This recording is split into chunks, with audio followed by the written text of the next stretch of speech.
जो super league शुरू कर रहे हैं, थोड़ा सा उसके बारे में। तो दिल्ली की जो टॉप डिवीज़न है उसे हम दिल्ली प्रीमियर लीग बोलते हैं और इसमें 11 टीमें खेलती हैं और हर टीम को दो हर एक दूसरे के साथ खेलना है, तो टोटल 20 मैच मिलेंगे उनको। इसमें से जो टीम जीतती है और जो सेकंड आती है वो थर्ड डिवीज़न आई लीग में खेलती है। तो इसलिए इस लीग का बहुत बड़ा महत्व है और ये 2 महीने चलेगी, 2 से ढाई महीने।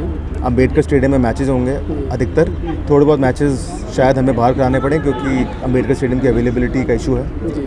और मेरा यही मानना है कि ये लीग में जो फुटबॉल देखा जाएगा वो बहुत बेहतरीन होगा क्योंकि इसके अंदर बहुत सारे लड़के हैं जो प्रोफेशनल प्लेयर्स हैं जो खेल रहे हैं। तो इसलिए मैं यही चाहूँगा कि और लोग आएँ मैच देखने और मैचेस के टाइमिंग भी ऐसे रखे हैं जिससे कि लोग 5 बजे ख़त्म करके भी आ सके। काफ़ी मैचेस फ्लडलाइट्स में भी रखेंगे हम, जिससे कि और लोग तादाद में आएँ और फुटबॉल को आगे बढ़ाएँ।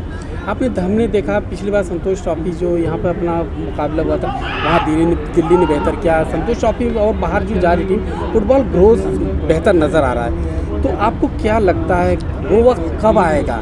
साफ सब शब्दों में पूछूँ, वो वक्त कब आएगा जब हम 50 साल पहले जब दिल्ली को देखते थे? 2026 से पहले आ जाएगा, ये मेरा पहला तो आंसर ये। 2026 से पहले आप वही फुटबॉल देखेंगे जो 50 साल पहले देखी जाती थी दिल्ली में।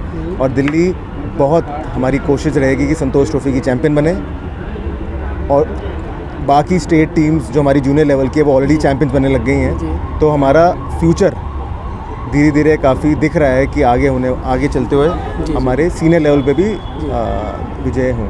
अच्छा अनुज जी, जैसे आपने जब फेडरेशन की जिम्मेदारी संभाली थी, दिल्ली एसोसिएशन की जिम्मेदारी संभाली थी और आज का दिन, ईमानदारी से बताइए कितना बदलाव देख रहे हैं? एक जो सबसे ज़्यादा बदलाव देख रहा हूँ कि जो एसोसिएशन के अंदर लोग हैं, जो एग्जीक्यूटिव कमेटी मेंबर्स हैं, जो इलेक्टेड हैं, वो अब सब अपना रोल को और ज़िम्मेदारी से निभा रहे हैं और सबको मेरा एक ही सोच रही है कि सबको इन्वॉल्व करना है जिससे कि सब अपना काम पूरी मेहनत से और ऑनेस्टी से करें, जो कि मैं देख रहा हूँ धीरे धीरे वो हम उस चीज़ पे आ रहे हैं। और उस चीज़ के वजह से धीरे धीरे लोग अपने बारे में नहीं सोच रहे हैं और सिर्फ एसोसिएशन के बारे में सोच रहे हैं, जो कि बहुत ही बड़ा स्टेप है। एक आगे एसोसिएशन के सक्सेस बनने का राज जी। तो ये इस बेसिस पे मुझे ये भी लग रहा है कि हमारी धीरे धीरे परफॉर्मेंस भी बेटर हो रही है जी। खुल के जैसे बात आप कर रहे हैं तो पूछूंगा ज़रूर कि जब आपने जिम्मेदारी संभाली, जैसे बता रहे हैं आप सब खुल के काम कर रहे हैं, बढ़िया से काम कर रहे हैं, तब क्यों नहीं करते?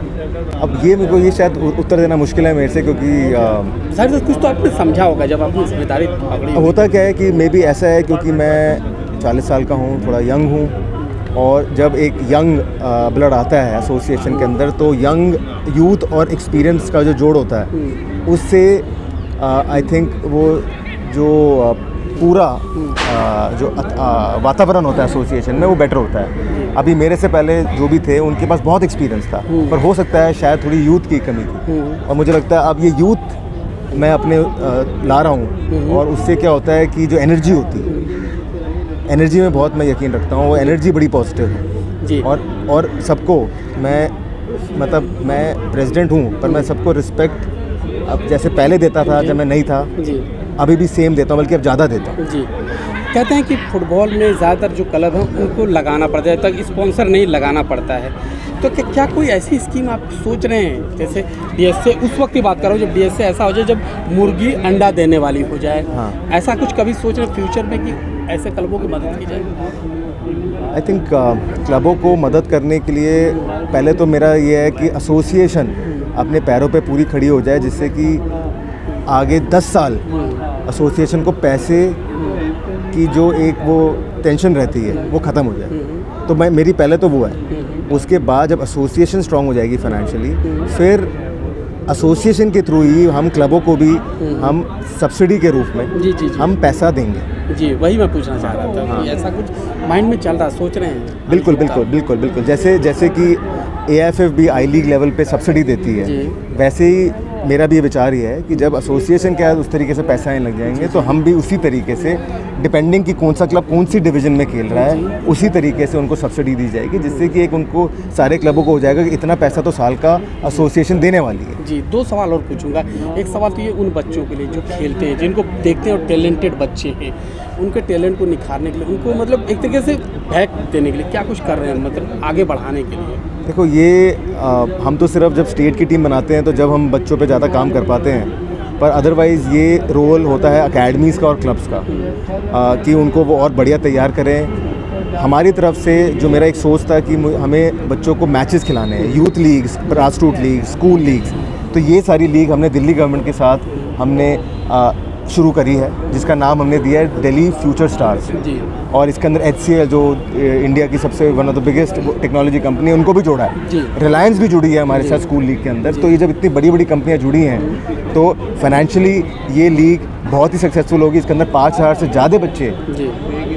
खेल रहे हैं ये, और ये 3 से 4 महीने चलेंगी जी। लीग। तो इससे क्या होगा, जो अकेडमीज़ और क्लब्स हैं जिनके यहाँ जहाँ बच्चे खेलते हैं वो बच्चों को मैचेस खेलने को मिलेंगे। उसी लीग से हम स्काउट करेंगे दिल्ली टीम। जी जी जी। तो आगे चल के ये बहुत एक सब आपने पिछली बार भी हमने देखा था जब संतोष ट्रॉफी के जब यहाँ मुकाबले होते जोन के मुकाबले, तब सुनने में आया था कि दिल्ली गवर्नमेंट कुछ आपकी मदद करेगी या कुछ दिल्ली गवर्नमेंट से बातचीत चल रही थी, लेकिन बाद में पता लगा ऐसा कुछ नहीं हुआ। क्या दिल्ली गवर्नमेंट अब कुछ आपका सपोर्ट कर रही है? दिल्ली गवर्नमेंट हमें बहुत ही बढ़िया तरीके से सपोर्ट कर रही है इस यूथ लीग को चलाने में।